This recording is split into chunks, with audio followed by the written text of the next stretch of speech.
The year is 2012, the era of champions, some would say, but above all of them, we had the amazing Pastor Maldonado, who has to be up there with the best of the best, with the likes of Latifi and Sargent. Thank you so much, Williams, for giving us these amazing drivers. But in all seriousness, coming in to the European Grand Prix, we had a brilliant F1 season on our hands, with 7 different race winners in each and every race, with the championship wide open.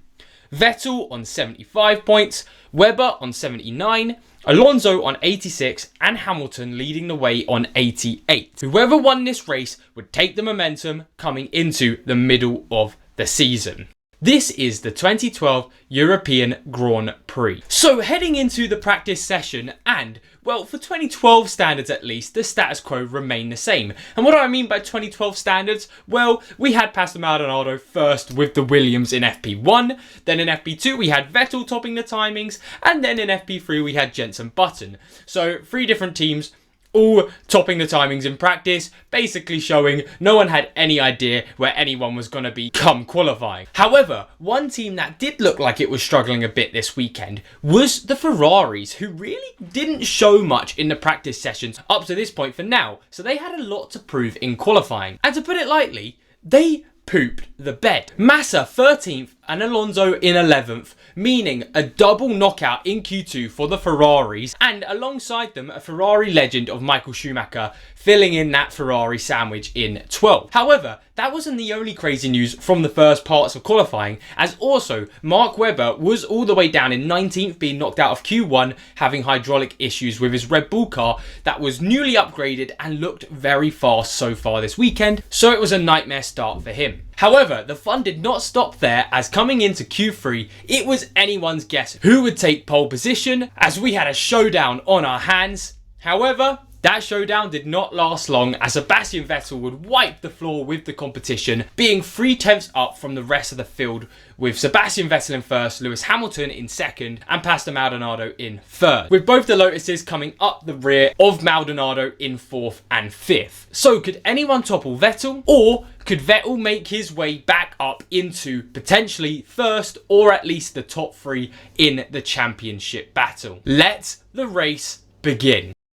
5 red lights and away we go, with Vettel getting a brilliant start, having no issues from every car behind him, with Hamilton sticking in his 2nd position, and then Pastor Maldonado, who looked like he had a decent launch off the start, now was being attacked by Kimi Räikkönen in 4th and just cut off turn 1, almost colliding with each other already in the race. Then further down the grid, the Ferrari started to make moves, as both of them would swoop past Jenson Button heading into the end of Sector 1, whilst also Alonso did not stop there, as he then got ahead of De Resta and Nico Rosberg while he was at it, coming into 8th already from 11th after just 1 lap. So heading into the 2nd lap, field was already all shook up, with Vettel leading the race to Hamilton in 2nd, Grosjean now in 3rd, Kobayashi, another one to have a great start in the Sauber, now in 4th, Maldonado down to 5th, Räikkönen in 6th, Hülkenberg in 7th, Alonso in 8th, De Resta 9th, and Massa in 10th. And straight from the start, Vettel started to pull away, instantly opening up a gap to 2nd place Lewis Hamilton, who started to form a little bit of a train behind him, and that train would last all the way up to lap 10, until Romain Grosjean finally got close enough in the DRS and overtook Lewis Hamilton to move his Lotus up into 2nd place. And while this was all happening, Alonso was slowly gaining on Nico Hülkenberg, eventually sizing up a move 2 laps later on lap 12. Then from lap 10 onwards, we would start seeing the first pit stops from the front runners. But one person who decided that he didn't want to pit instantly was Fernando Alonso, who was now able to overtake Pastor Maldonado, as he had saved his tyres a lot better, getting into a net P6. And for the start of the race, that was all of the excitement, as a lot of the battles looked like it was going to be in the midfield or the podium positions, as Vettel was making it a snooze fest up front with being so dominant, meaning first place was pretty much locked down right now. And now we head into the part of the race where we started to see some audacious strategies, as the whole field was really all mixed all about, with some drivers like the Resta trying to hold it long on their tyres they started on, with the rest of the field pitting trying to re-overtake them. So we had Hamilton, Raikkonen, Alonso, Grosjean, etc. all trying to make their way through this haggle of cars that were just basically moving chicanes at this point. But due to some slow pit stops and Alonso having some really good pace in his car, by the time the front runners had pitted and trying to overtake these cars going long on their tyres, he had managed to get past Kobayashi and Raikkonen, now up into a net P4. Remember, he started in 11th position. And then we got shown an overtaking masterclass from him. Him and Michael Schumacher would go through basically the entire of Sector 1, tussling for position. And my God, behind this battle going on, I don't think I've ever seen that many F1 cars coming into a single corner. One of the greats.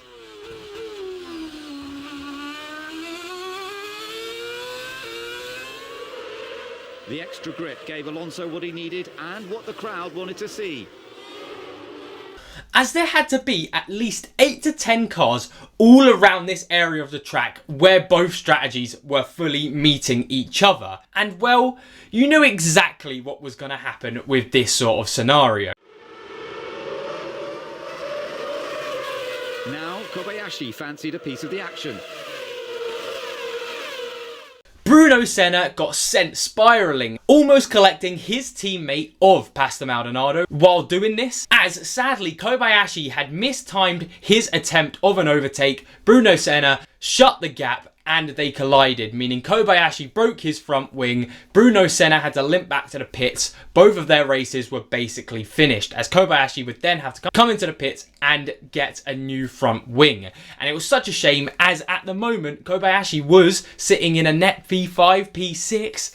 So sadly for Sauber, it didn't look like points were very optimistic now. However, now coming to most of the rest of the field pitting by lap 22, Alonso was now making his way past the Resta for 4th place. And this was a legitimate 4th now that he had the net gain from earlier on in the race. And come to the end of lap 22, the top 10 looked like this. Vettel in first by a whopping 20 seconds. Grosjean, Hamilton, Alonso, De Resta, Raikkonen, Maldonado, Massa, Hulkenberg and now Button back into the top 10. And for a brief period of time, the race actually started to settle down. And it really was brief because it was only 6 laps. And then come at lap 28, Jean-Eric Vergne and Heikki Kovalainen collided together, bringing out the safety car on lap 29. Which, for all the front runners who pitted quite early, was the perfect opportunity to try to sneak in a second pit stop under safety car conditions. Now, out of the top 5, Grosjean, Hamilton, Alonso and Maldonado all came in to the pits,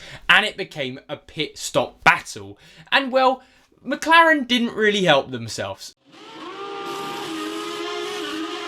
Alonso gained the place.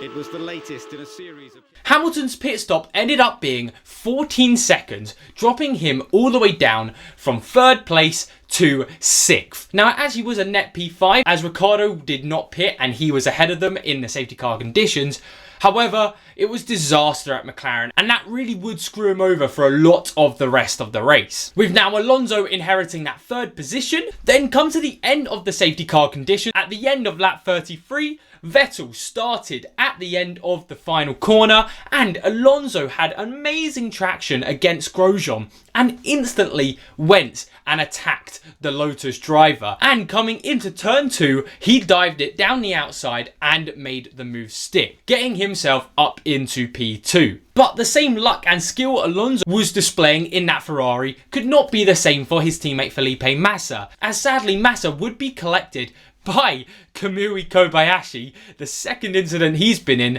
and that would destroy his entire race. He would be trundling at the back of the grid. And again, Kobayashi, who got saved by that safety car after initially breaking his front wing, now had broken a second front wing this race. He would then go get a grid penalty for the next race for all of these incidents. But heading back to the front of the grid, we now had a fight for the front, as Alonso was trying his hardest just to hold on to Sebastian Vettel, as these points were crucial in the championship. However, he didn't have to wait long, as then this happened.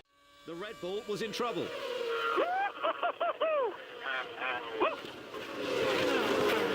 Vettel dropped back and ground to a halt. On lap 34, Sebastian Vettel's car gave up on him. The Red Bull that looked so dominant, that was 20 seconds ahead of everyone else, pitted and got out ahead of everyone else as well, might I add, was now out of the race, making it anyone's game for who would take home that win. But importantly for Alonso, it now meant he was leading the race. But if you thought the DNFs were finished there, they started dropping like flies. Grosjean trying to keep up with Alonso. His Lotus gave up on him, retiring from second place on the grid. So now, within the span of a few laps, 2 of the podium positions had retired. So that meant now Lewis Hamilton, after all of that pit stop incident, was now back into P2. Then on lap 37, whilst Ricciardo was trying to overtake Petrov, those two collided again, scattering debris all over the track. But now with Alonso 3 seconds ahead in the lead, he could breathe a little bit, and we can focus our attention on actually a charging 2-pack of Schumacher and Webber, who were just coming in to the points, who had put on fresh medium tyres, as they were the only ones with these medium tyres left, and they were carving their way through the field. And Button was next, moving Schumacher up to 8th and Webber up to 9th. And come lap 55 of 57, Raikkonen, who had looked rapid the whole weekend, finally made a move on Lewis Hamilton, getting past the struggling McLaren, trying to get to the end of the race, moving now up into P2. So Lotus may have lost one of their drivers in P2, but now they have regained it with Hamilton dropping down to 3rd. And then simultaneously, while all of this was happening, we also had Schumacher and Webber getting past Perez and De Resta, now up to 6th and 7th. But with 2 laps to go, surely the grid ended with how it looks right now. It doesn't stop there. As come to the penultimate lap of the race, we had 2 very big battles happening, with Hamilton in 3rd trying to defend from Pastor Maldonado in 4th, and then we also had Hulkenberg trying to hold on for dear life in 5th, with Schumacher and Webber both dramatically faster in 6th and 7th. And as all of these battles were unravelling in the top 10, this then happened. In Maldonado's clutches. They'd had their fair share of clashes.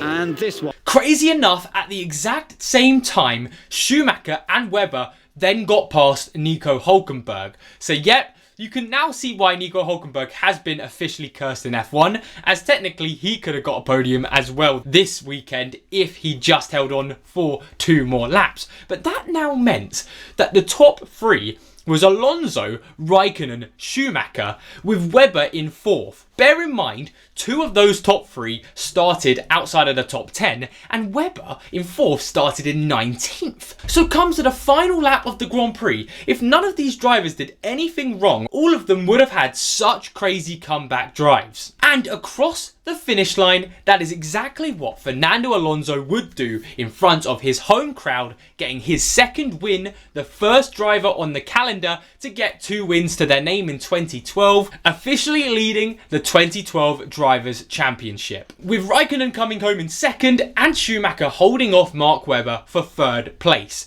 What a podium. That is the best podium I think I've ever seen. 3 world champions in 3 separate teams, all on the podium. And then the rest of the top 10 was Webber in 4th, Hulkenberg in 5th, Rosberg in 6th, De Resta in 7th, Button in 8th, Perez in 9th, and Bruno Senna, who had those issues at the start of the race with Kamui Kobayashi, actually got some points for Williams in 10th. And my God, I really do recommend anyone who was just amazed by this race in this video, please go check out the full race. It's on the F1 archives if you are subscribed to that. The highlights are on YouTube for free as well. It was just such a great race, and it gave Alonso such great momentum coming into the middle part of the season. Now, we all know how that ended for Fernando Alonso. Well, it wasn't sad for Sebastian Vettel, as he would end up still taking the title. It was a very close battle. However, Fernando Alonso, what a drive. This is the Alonso we love and remember. Maybe he'll be back in 2026. Only time will tell. But thank you all so much for watching. If you like what you've seen today, like and subscribe. Stick around, as on Friday I'll have another video out. And hey, have a good rest of your week, and I'll see you all later. Take care.